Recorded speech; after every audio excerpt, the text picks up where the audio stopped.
مکھن بھی نکل جائے گا، اس میں چھاچھ بھی بن جائے گی، اس میں دہی بھی بن جائے گی، اس میں چائے بھی بن جائے گی، اس میں گھی بھی بن جائے گا۔ اگر دودھ پھٹ گیا نا، خراب ہو گیا، تو پھر اس سے یہ 5 کام: مشورہ، آبادی کا عمل، اور تعلیم، اور گھروں کی تعلیم، اور 2 گشت، اور 3 دن۔ اگر یہ ہمارے قابو میں آ جائے نا، تو پوری دنیا کے تقاضے ہم پورے کر سکتے ہیں۔ اور جو لوگ یہ 5 کام کر رہے ہیں نا جن علاقوں میں، تو وہاں سے جو ہے نا 1 کروڑ کی جماعت بن کے آ رہی ہے۔ ایک جماعت 1 کروڑ کی بھی بن کے آئی ہے۔ اور 5-5 لاکھ اور 6-6 اور 7-7 لاکھ کی تو یہ معمولی بات ہو گئی۔ اب تو مرکز پہ جو یوں کہہ رہے ہیں بھائی 1-2 لاکھ کی نہیں، کھلا خرچ 3 لاکھ بول دیا تھا، بولا 3 لاکھ؟ بولے شادی میں کتنا خرچ کرتا ہے؟ تو بولا 5 لاکھ۔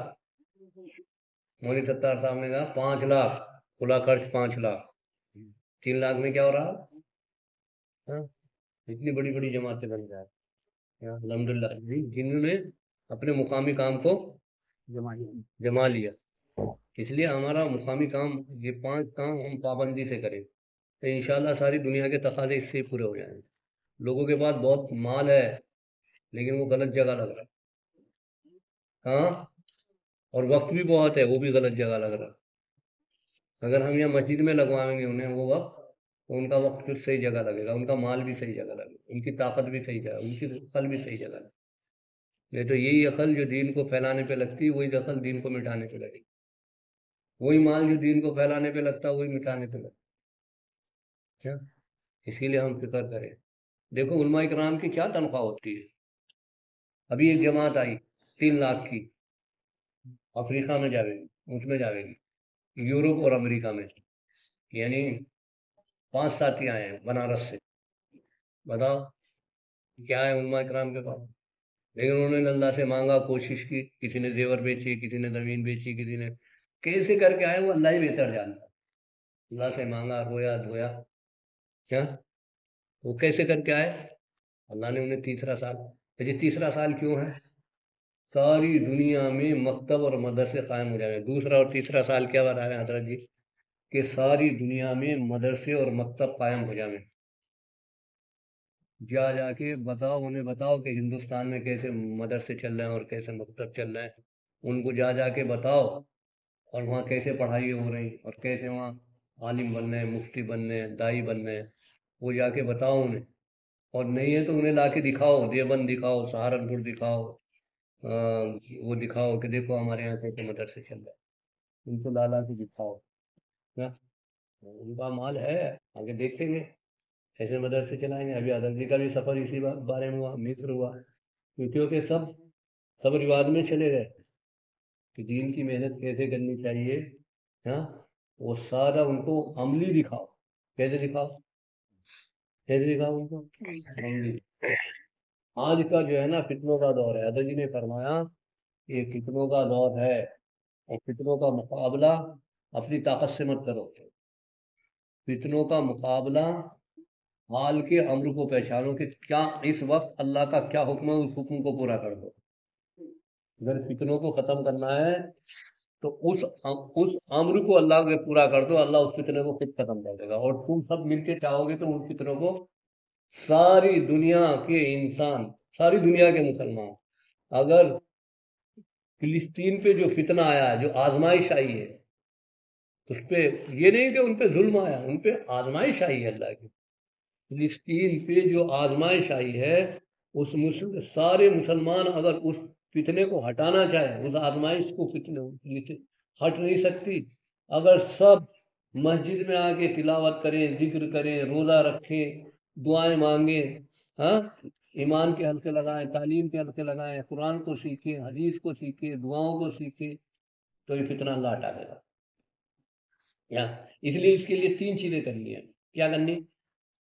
ایک تو ہمیں اجتماعیت کے ساتھ رہنا ہے۔ کیسے رہنا؟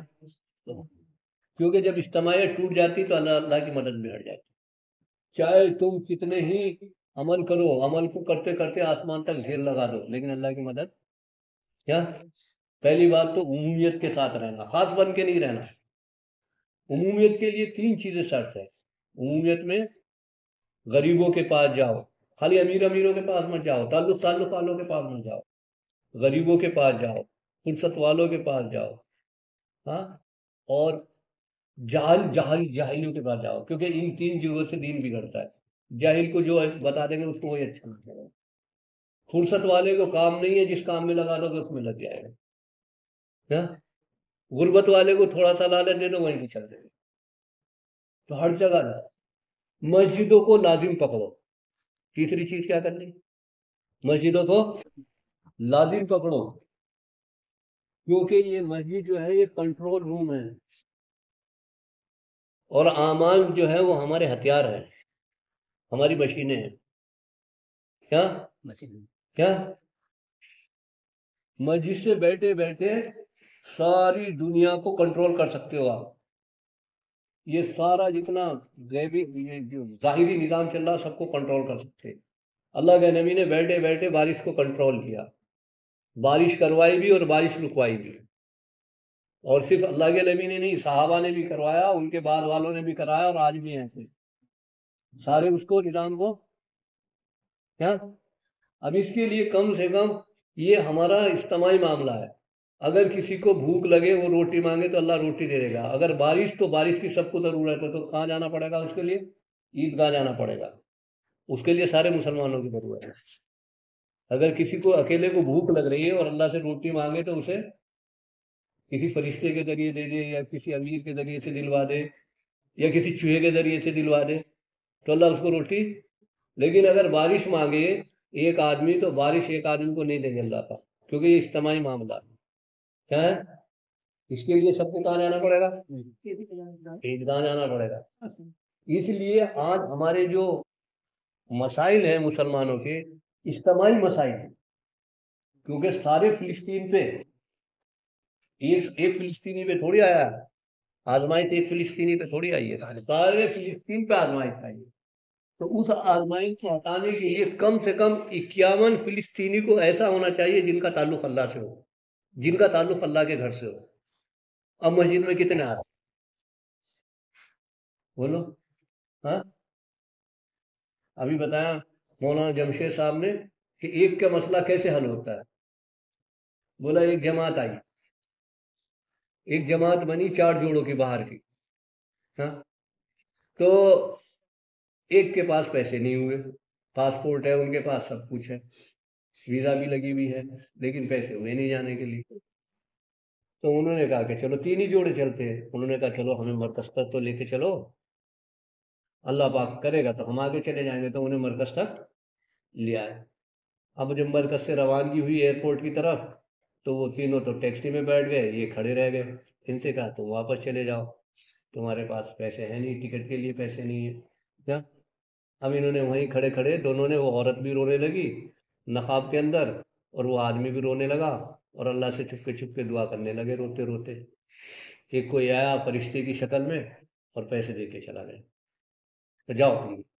ٹیکسی پکڑ کے وہ پہنچ گئے. اللہ کا کرنا ہے، جگہ بھی تھی جہاز میں.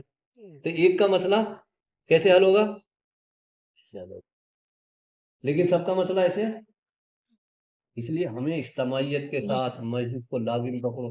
مسجد میں آ کے تلاوت کرو، ذکر کرو، اللہ کے ایمان کے حلقے لگاؤ، تعلیم کے حلقے لگاؤ، دعائیں مانگو، روزے رکھو، اعتکاف کرو. اس سے ہمارے مسئلے. اسی لیے بھائی یہ محنت ہے. کیا محنت ہے؟ ایک ایک مسلمان کو مسجد سے جوڑو. مسجد سے جوڑنے کا مطلب کیا ہے؟ مسجد کس کا گھر ہے؟ مسجد سے جوڑنے کا مطلب اللہ سے جوڑنا ہے. کیا ہم نے کیا ایک ایک مسلمان کو بازاروں سے جوڑ دیا، کھیتوں سے جوڑ دیا، فیکٹریوں سے جوڑ دیا. اب یہ جب یوں کہتے ہیں کہ بھائی مسجد سے، تو یہ کہتے ہیں یہ مسلمانوں کا برا نہیں چاہتے.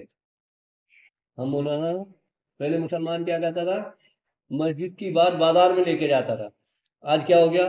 مسلمان بازار کی بات مسجد میں. اور پہلے کیا ہوتا تھا؟ مسجد کی بات تو مسجد سے بازار چل رہے تھے، بازار سے کھیتی چل رہی تھی، بازار سے جو ہے نا شادیاں ہو رہی تھی، مسجد سے جو ہے مسجد کے اس پہ اب وہ شادی کی بات یہاں، تجارت کی بات یہاں. اسی لیے میرے بھائی دیکھو مسجد کو جو خالی وقت جو بھی نہیں بس مسجد میں آ جاؤ. منع نہیں کرتے، اپنے کھیت میں رہو، دکان میں رہو، جو وقت ہو گئے ہاں تعلیم کے حلقے لگا لو، سیکھنا سکھانا کر لو، کسی بھائی کو اتحیات یاد نہیں اس کو اتحیات یاد کرا دو، کسی بھائی کا کلمہ صحیح نہیں اس کا کلمہ صحیح کرا دو، کسی بھائی کی سورہ فاتحہ صحیح نہیں، ارے ہم جاتے ہیں نا تو ہمیں پتہ چلتا ہے کیا کتنے لوگوں کی 99% لوگوں کی دعائیں قنوت کی یاد نہیں ہے، اور جن کی یاد ہے وہ بھی صحیح نہیں ہے۔ تو بتاؤ اب یہ نماز پڑھ کے مانگے گا تو اسے کیا نہیں جب اس کی نماز ہی صحیح نہیں ہے ہاں، تو اسی لیے یہ کرنا ہے، اس کے لیے اپنے کام کو ہم دیکھو انشاءاللہ حیات صحابہ ہوگی، حیات صحابہ میں بھی ہوئی ہے دین کی محنت کیسے ہونی چاہیے، صحابہ کیسے کرتے تھے، اسی طرح سے ہمیں